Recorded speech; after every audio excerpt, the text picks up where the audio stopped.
Ndakaita rituals awo andakanzi ndinge ndichiita but not pavana vangu vandakazvara nemudzimai uyo wandakachata naye, asi ndakanzi unotsvaka mukadzi wauchange uchizongodanana naye muurana mwana iyeye ndiye unofanira kuti unge uchizoshandisa kweupenyu hwake hwose. Kana afa iwewe uchiri mupenyu unofanira kudzokorora zvekare process yacho utsvaka umwe mukadzi waunourana naye mwana wobva wachizoisa zvinhu zvako zvose pamwana iyeye. Saka mwana uyu mukomana acho ari kurarama neumwe urema hunotopisa tsitsi. Kana amai vacho ndinoona kuti ndiri kuvatakudza mutoro unorema chaizvo.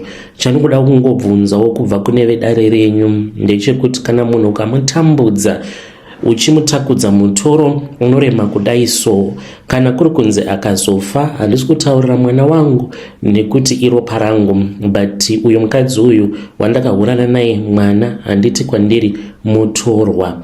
Hazvina here ma-effects azvinozoita mune ramangwana zvava kunoafekta vana vangu avo vandakaprotecta nekuti ndainge ndisingadi kuti ndinge ndichizovaita zvikwambo vari ivo. Kana paine vanenge vachiziva about this in terms of chivanhu, ndinoda kuti munge muchizondibatsirawo kuti chivanhu chinoti kudii. Kana wazvara mwana nemukadzi waunenge uchiurana naye, mwana iyeye wobva wachizomuita chikwambo zvekuti anogumisidzira chava chirema. Kana mai vacho vakafa, unenge wazvitakudzawo here mutoro wekunzi unenge wava nengozi kana kuti hazvina basa nekuti iropa rako raunenge uchitambudza. Nyaya yangu mukoma yakamira sekudai so. Ndakange ndiri munyika yeSouth Africa, ndaita zveuzama-zama. Kana muchizviziva, tainge tichienda kumigodhi mamaini anenge aine migodhi inenge isingachashandi. Saka South Africa yakasiyana chaizvo neZimbabwe. MuSouth Africa kunenge kuchinzi kune goridhe, kunenge kutori nemakambani chaiwo, kutoti magedhi anenge achitovharwa nekuvhurwa patori pakambani panotozivikanwa kunzi apa pakambani, zvechikorokoza zvinenge zvisipo. Saka vanozoti migodhi imwe yaye kudharadhara ndiko kwacho kunenge kwava kuzoenda makorokoza. Saka ndaiwirirana nevamwe vakomana vekuLesotho. Vakomana ava ndakatanga kushamwaridzana navo kuma-2014. Saka ndakazombokoromora dzimwe nyaya, then ndokubva ndachizombosungwa ndava mujeri. Ndakazosangana neumwe mukomana uyo wandakambowirirana naye zvekare. Saka akazondiudza kuti ainge akasungwa aine goridhe. Tikatanga kutaura nezvayo nyaya yacho patakazosarudza kuti tainge tichida kuzonoita maoperations edu tichicherawo goridhe. Ndabuda mujeri ndipo apo pandakabva ndachizotanga kuita zvekukorokoza full time. kuSouth Africa vanoti uzama-zama.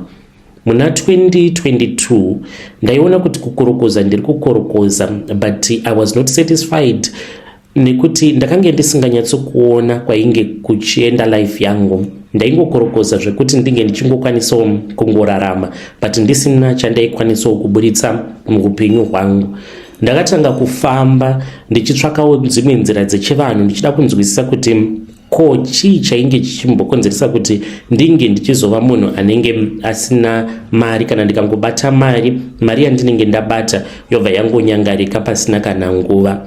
Mukufamba umu ndainge ndichiudzwa chimwe chinhu chimwe chete, kuti ndakange ndiine mweya wejambwa nemunyama wakange uchinditeverera. Painge paine munhu uyo ainge akandigadzira ndichiri mwana mudiki.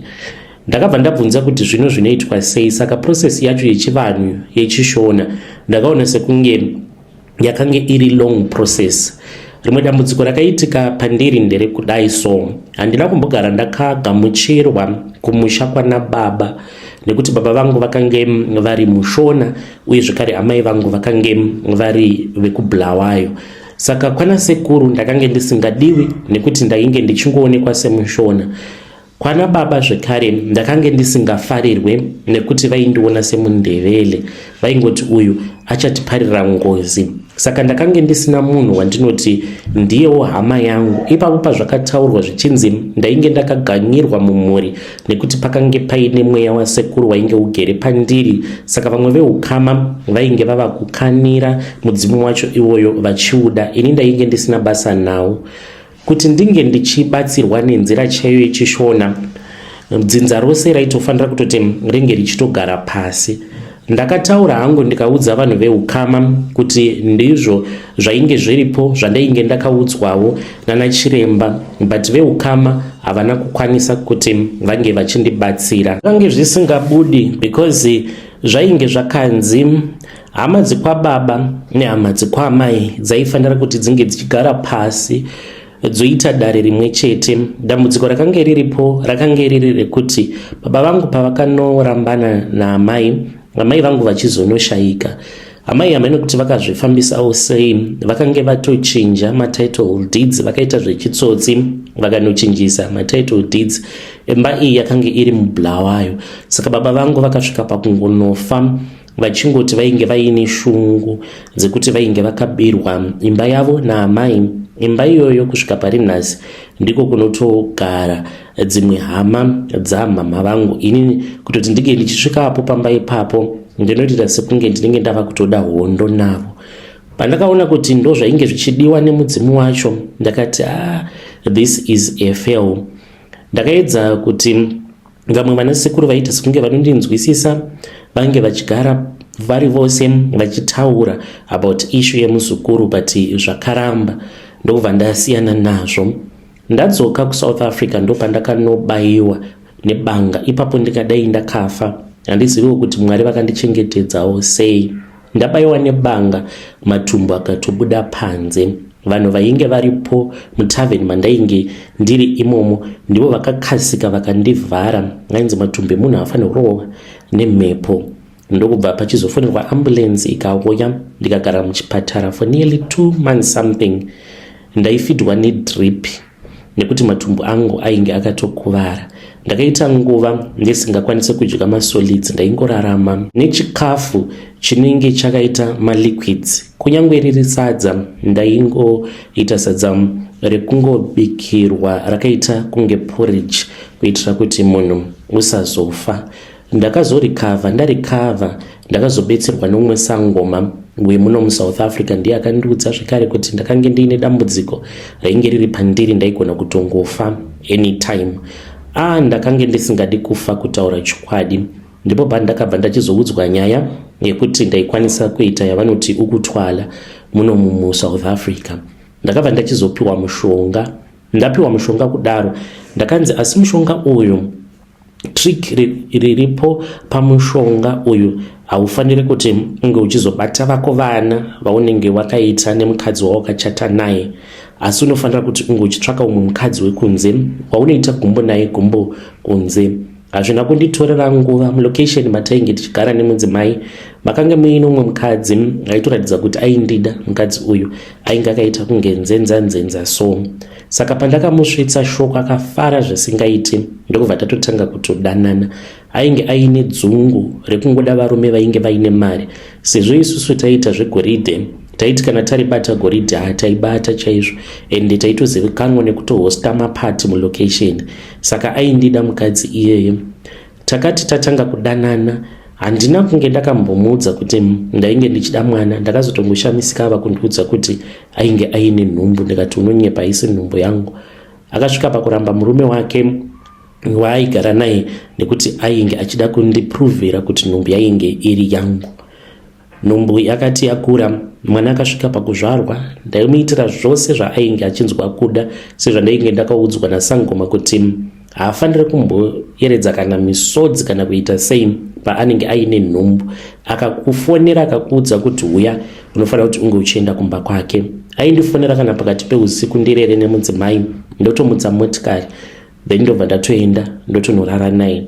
Chaanenge achida ndaisarudza kubva kubasa ndonochitenga ndobva ndamupa, nekuti dzakange dziri idzo mhiko dzacho idzodzo dzandaifanira kuzadzikisa. Saka mwana akazoti azvarwa akange ava ne1 year.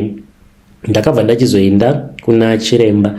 Ndaenda kuna chiremba vakabva vachizondipa umwe mushonga mushonga uyu vakanditi unouyisa mujuice. Ndinorangarira kuti ndichibva kumba kwaSangoma ndakabva ndapinda Pick n Pay ndikaenda kusection kuya kunotengeswa majuices evana vacheche. Ndaendako ndikanotenga tumajuice twangu tuviri ndichinosvika kumba kwaamai vacho vakange vari bhiziwo vachiita zvavainge vachiita, iniwo ndichitamba nemwana kudaro ndakangoti ndangowana mukana ndokubva ndatora juice riya ndikabva ndariisa mune chimwe chibhodhoro ndikazanganisa nemushonga ndikabva ndatanga kumupa juice riya ndichishandisa chibhodhoro chake chemwana. Ndikabva ndachizooneka zvangu ndikaudza mudzimai uya kuti ndainge ndava kuda kumbodzokera kumhuri yangu. Akati painge pasina chainge chakaipa, akandikumbira mari. Zuva iroro ndakamuudza kuti ndainge ndisina kana send, nekuti ndizvo zvandakange ndakaudzwa kuti hafanire kuti ange achizowana mari kwauri at least 7 days dzinofanira kudarika usina kana mari yaunenge wambomupa. Zvadaro mukoma after 7 days ndipo pandakazomupa mari. Ndakati ndamupa mari mwana ndipo paakabva achizotanga kurwara. Akati andiudza kuti mwana ainge achirwara, ndakaignore sezvandainge ndakaudzwa nasekuru kuti mwana wako paanongonzi atanga kurwara haufaniri kumboita action, unofanira kutongonyarara kuita sekunge usiko. Mwana akazonzi ava serious, ava pacritical, ndipo pandakazoenda kuchipatara mwana ndokubva aita right. Asi kuita kwakaita mwana uyu right achizonobuda muchipatara akatanga kuita problem kuzonosvika achizonoremara. Ndikwanisa hangu kudiscussa more about urema hwake nekuti zvimwe kuda vamwe vanhu vanenge vachitomuziva mwana iye kuburikidza neurema hwake. Mwana uyu handina chandisingamuitiri because ndakaudzwa kuti ndinofanira kuti ndinge ndichimuitira zvose zvaanenge achinzwa kuda. Anofanira kungogara achingofara chete. Kufara kwaanenge achiita ndiko kuita kwandinenge ndichiita mari. Mhuri yangu haina kana zvainomboziva kuti kudya rifa kwatava kuita tiri muZimbabwe tichirarama tichienda kunyika dzakasiyana-siyana. Izvezvi ndakabva kuteke nemudzimai wangu akange aine zvaainge achida kuona ikoko kuti anga achizovhura mabusinesses ake muno muZimbabwe. Haatozvizivi kuti mwana weumwe mukadzi ndiye watiri kutoshandisa kuti tinge tichikwanisa kurarama life yakanaka selife yatiri kurarama pari zvinozvi. Ndinozvidemba hangu kuti zvandakaita ndakakanganisa, but ndakangozvarwawo ndakatariswawo neshumba. Ndakange ndisinawo choice, hapana zvandainge ndichikwanisawo kuita. Ndakaita zvose izvi because ndainge ndichidawo kuti ndinge ndichipawo vana vangu upenyu hwakanaka. Pandakatanga kufamba ndichinzi ndava kuenda kun'anga, handina kunge ndakaziva kuti kuenda kun'anga kwandainge ndichiita ndainge ndichizoenda kun'anga ndobva ndachizonoudzwa kuti ndinge ndichizoshungurudza ropa rangu randakazvara. Ndiyo secret yangu yandinayo kune avo vanenge vachida kundishora shorai zvenyu, but vanotaura ivo vanoti seka urema wafa. Muri yeZimbabwe ndo message iyo yandakatumidzirwa ichibva kuna mukoma vedu. Ngatitaurei navo mucomment section. Hanzi vanotaura ivo vanotaura vachiti seka urema wafa. Hanzi handina kunge ndakambofungidzira kuti ndichazosvika pakushungurudza mwana wandakazvara kusvika pakadai. Zvakangooma. Ngatitaurei navo mucomment section. Regedzei tibva taenda panyedu inotevera. Nyedu inotevera yakamira sekudai so.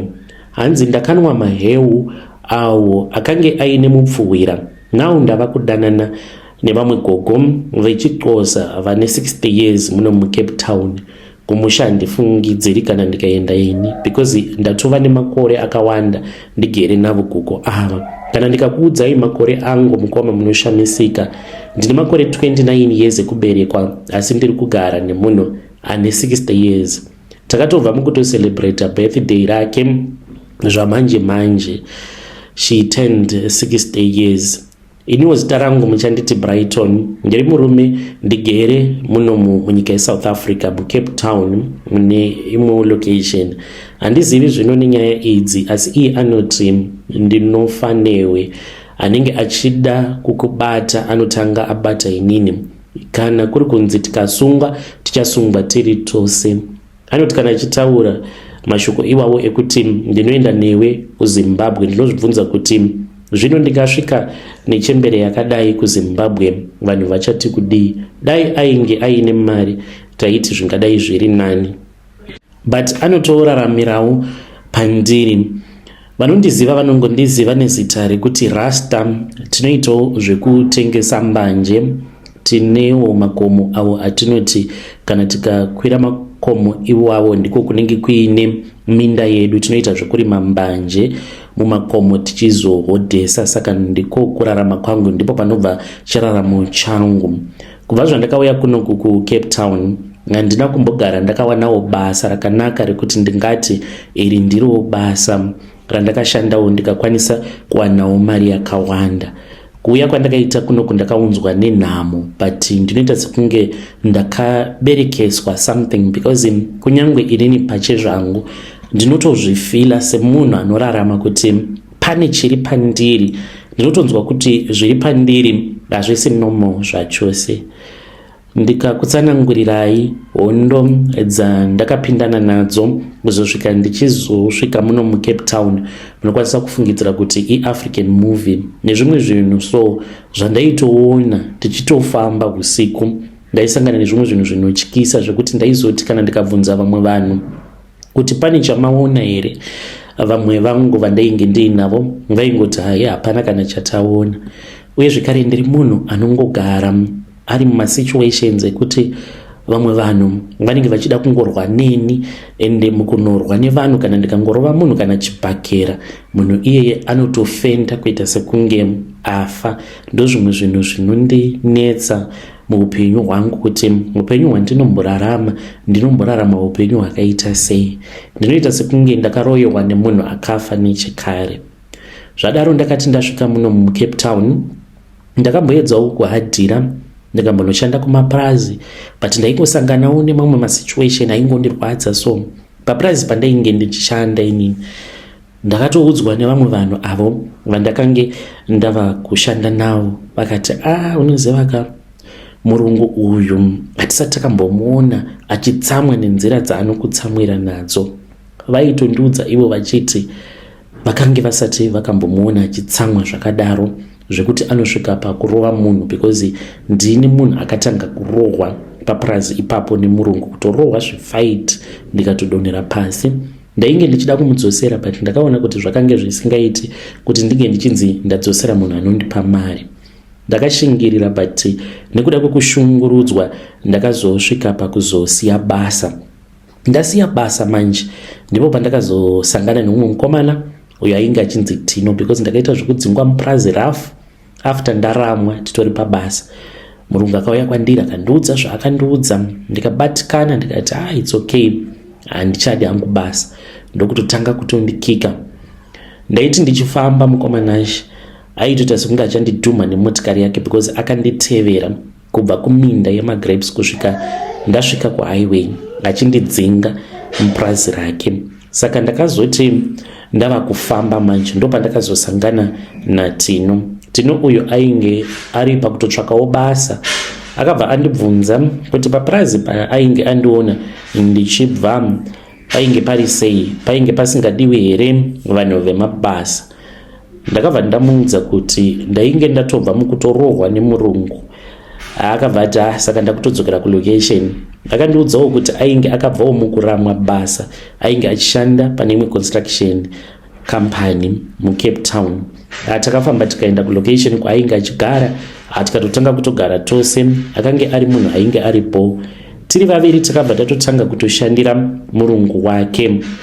Tava kushandira murungu wake kudaro ndipo apo paakazondiudza kuti aitawo zvekupota achirima mbanje. Aiti kana karima mbanje dzake then obva achizodzitengesa mbanje idzodzo. Pasina kana nguva ndakange ndava kutogona kutodzirima mbanje, uye zvekare ndikatowana macustomers angu.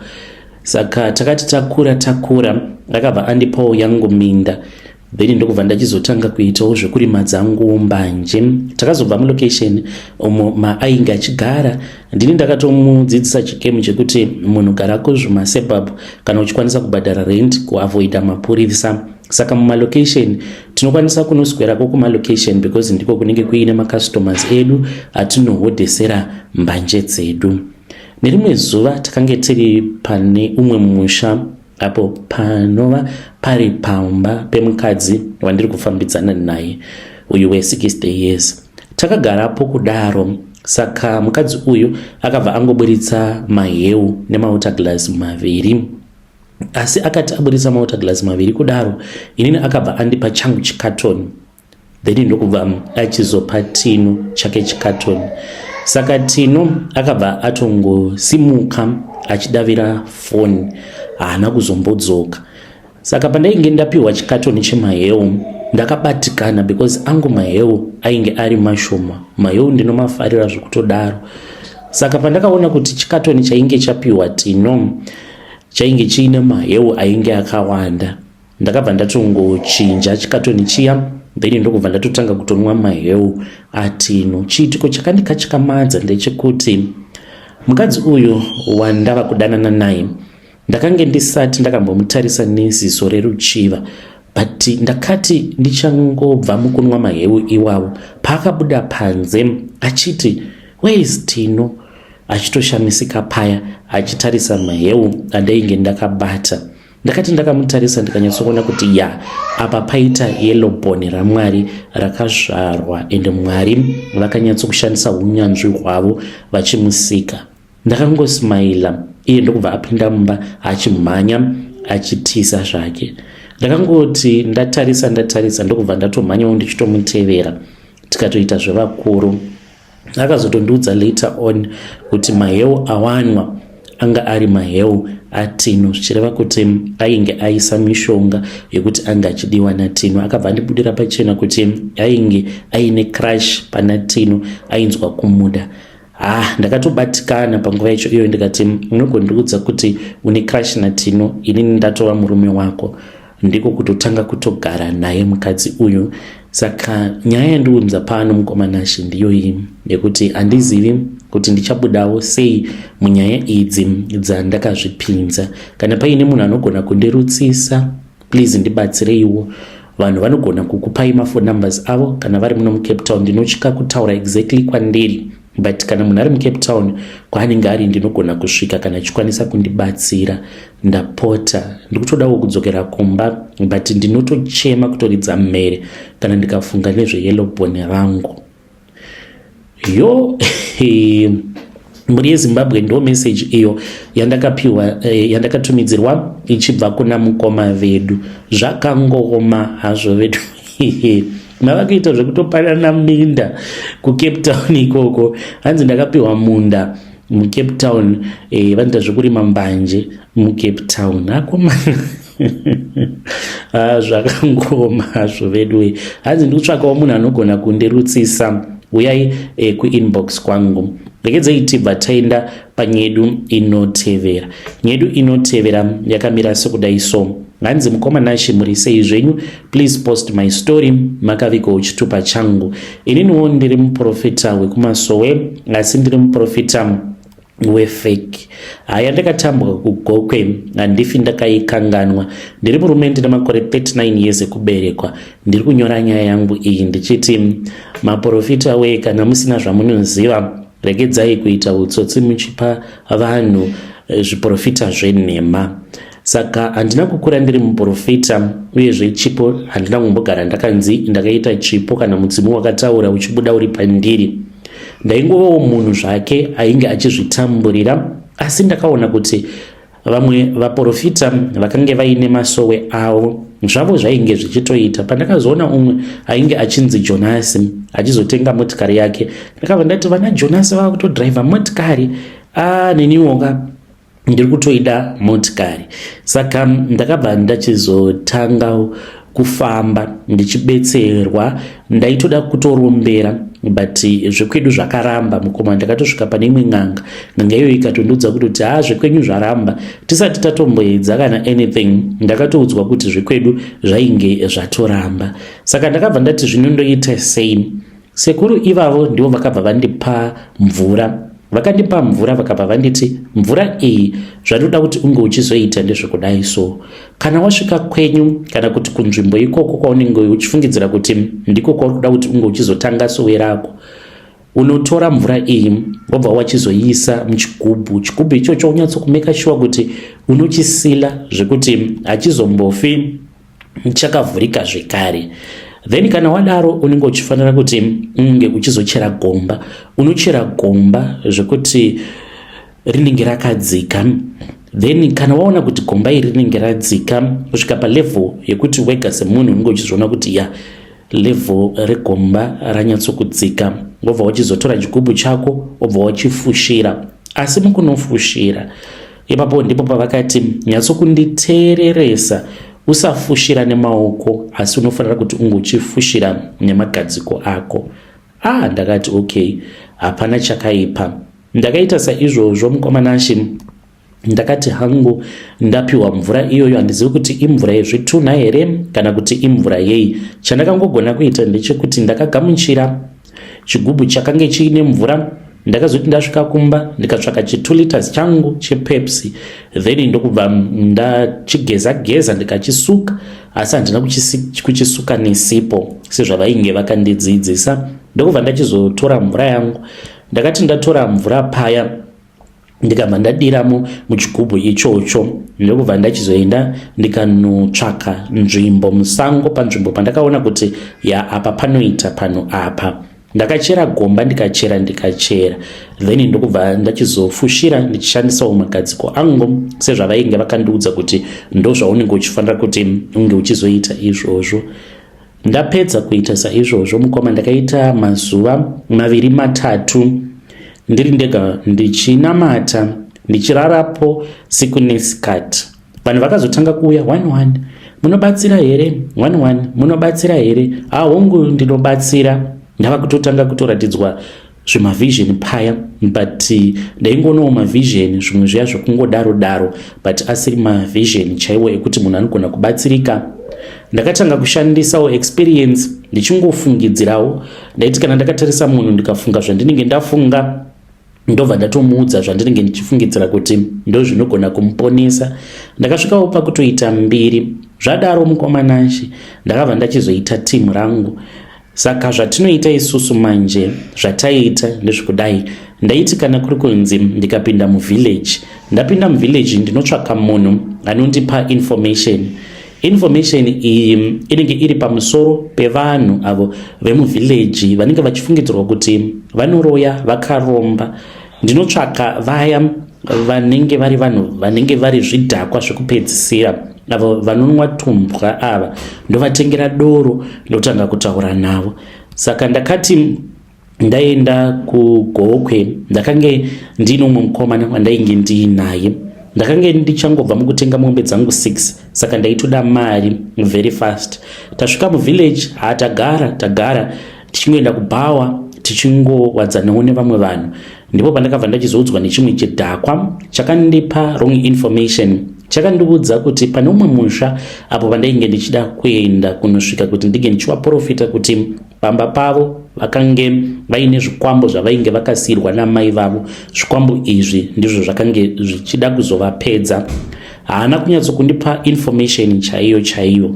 Akangondiudza kuti ivo vakange vaina mbuya vavo, but pakunoti mbuya apa handina kunyatsokunzwisisa kuti ainge achireva mbuya vapi. Saka ndakazongonobatanidza nyaya ndikati chidhakwa ichi chinogona kunge changa chichirevera kuti amai, because chakazodzoka chikati amai. Unongoziva zvinhu zvacho kana uchitaura nemunhu anenge akadhakwa apa achiita sekunge anorasika njere.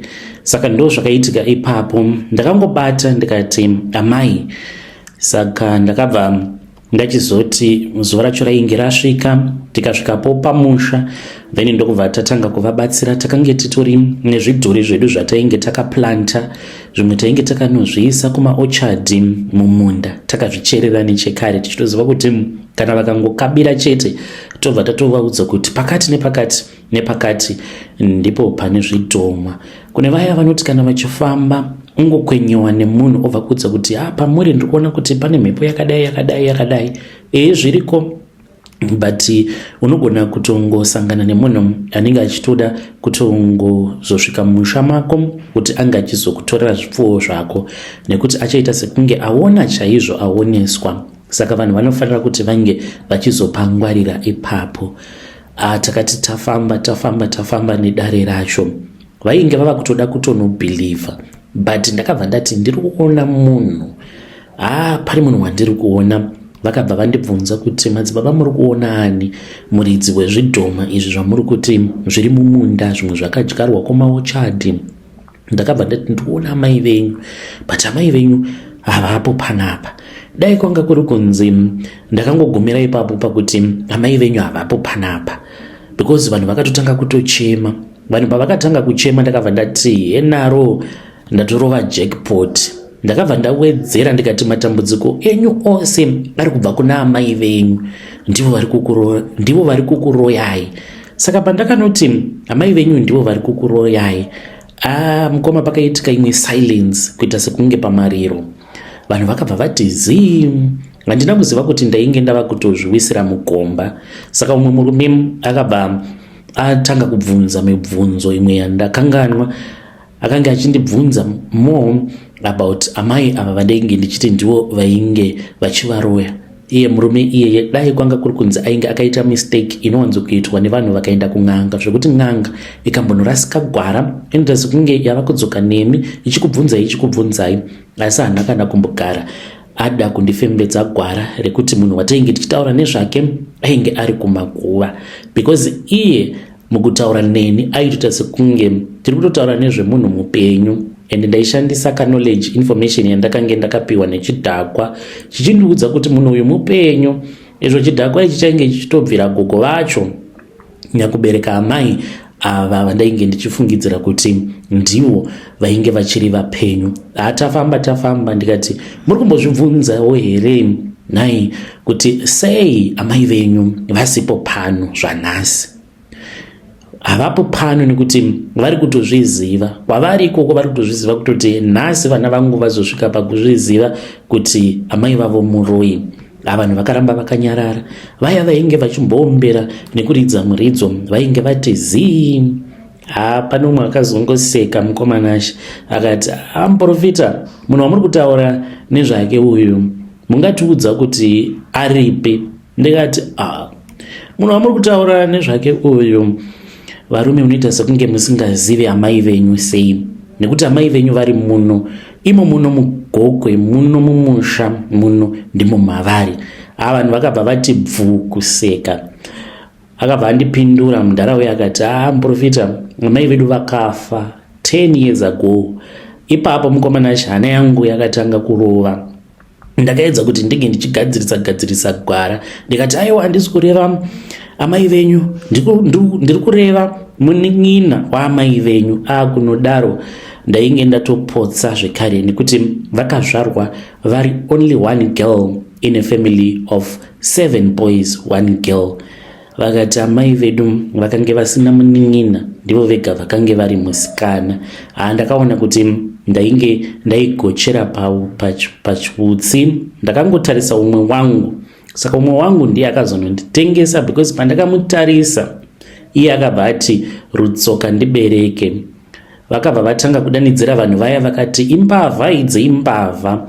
Saka ndainge ndatokombwa nechekare, because vanhu vainge vakatarisa kwandiri. Ndakaedza kuda kusvetuka, asi ndakabva ndanobatwa gumbo ndichinonowira muvaroora. Ndakatanga kurohwa nevaroora. Vamwe vakange vava kutondigarira vachindirova zvibhakera. Varume vakazoti vandibata zvino. Ndainge ndongoti sorry, ndokumbira ruregerero. Ndokumbira ruregerero varume, mandibata. pane pamwe pekuti unozongogumisidzira wava kureurura uri wega. Ndaitoudza kuti varume mandibata, mandigona, mandibata, ndiregererei. Ndainge ndichidikitira panguva iyoyo kuti unge uchichinja nyaya yakange isingachachinjiki zvachose. Ndakarohwa mukomana zvekuti hembe dzangu dzakasvika pakubvaruka. Ndikatiza ndichibva kuvillage ikoko. Lucky enough ndakazowana umwe wangu akange akandimirira. Ndokubva tichizotsvaka motikari tikabva kuGokwe tichidzoka kuHarare. Taingofamba takaita madhumukwa kudaro, hembe dziri madhumbu, tichisvika kumadzimai edu. Ndakabva ndataura ndikati izvi ndava kusiyana nazvo amai mupfana. Mudzimai wangu akazvinzwisisa.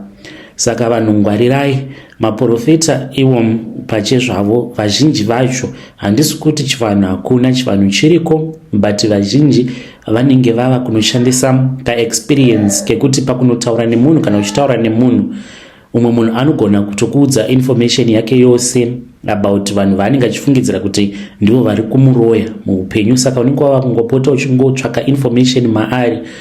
Mutori mumudare imomo, zvinotoda munhu anenge aine ushingi.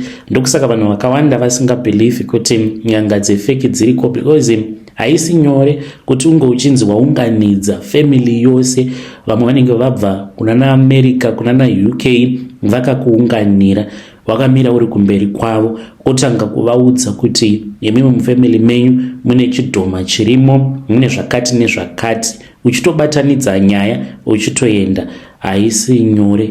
Zvinotoda munhu anenge aine pfungwa dzakarodza zvekuti kana ukanzwa zvaunenge wanzwa, vazhinji venyu munoti kana mukanzwa munhu achitaura munogona kutokanganwa zvimwe zvinhu zvaanenge ataura, but kana wava muprofita wefeki unofanira kutozvidzidzisa kuti kana ukanzwa something chaunenge wanzwa chaunokwanisa kuzoshandisa pachiprofita chako, chiprofita muri iyoyo, unotobata zvaanenge ataura. Paunozonodzoka so, vanhu vose vanokatyakamara vachifungidzira kuti watovaudza chiprofita chechokwadi. Pari zvino ndakazoheduka zvangu Sunday, ndinenge ndiri mubhawa zvangu ndichizvinwira doro rangu, ndakaona kuti izvi zvinourayisa zvekufamba mumavillages evanhu uchitorera vanhu mombe. Pane umwe mudhara uyo wandakambodhila naye, mudhara iyeye akangoti kwatiri, vakomana kana kuri kunzi hamuna kusimba vakomana, dai masiyana nezvinhu zvangu. Kana munhu atokuudza kuti inini ndine zvidhoma, because akatouya akatotaura nesu in secret, tainge tatotsvakwa nevana vake. Ndokubva auya kwatiri in secret akati kwatiri, vakomana kana kuri kunzi hamuna kusimba, please ndapota musambofamba makabata kana anything, musambowana kana chamunombobata pamba pangu, nekuti mukabata chamunenge mabata vakomana munotsva nemoto. Takazoti tochaja. Kazhinji ukaenda kumuprofita akakuchaja mamwe mazimari ekuti unozvibvunza kuti munhu uyu achiri kuda kundibatsira here kana kuti kwete, usamushora, usamuvenga, nekuti anenge atokuudza zvakawanda ipapo panenge achikuudza kuti ndinge ndichikubatsira ndinoda mari. Takazoichaja mhuri iyoyo tikachinja izvo zvatainge takataurirana, tikavaudza mari yakawanda zvekuti vakasara vakabata muromo, nekuti takatya kuenda kunobata zvinhu zvatainge tatoudzwa kuti pamusha zviripo zvinhu zvinototaura, zvinofamba usiku zvichitotaura nemusha wose. Saka takabva tatongovachaja mari yemuwando. Muri yeZimbabwe ndo message iyo yandakatumidzirwa ichibva kuna mukoma vedu. Ngatitaurei nezvayo nyaya iyi mucomment section. Wakambotiwo uchifamba, then uchifamba kudaro wobva watongosangana nemuprofita utongokuudza kuti kufamily kwenyu kuri kuitika zvakati nezvakati. If so, vakazokubatsirai here kana kuti vaingodawo mari kubva kwamuri?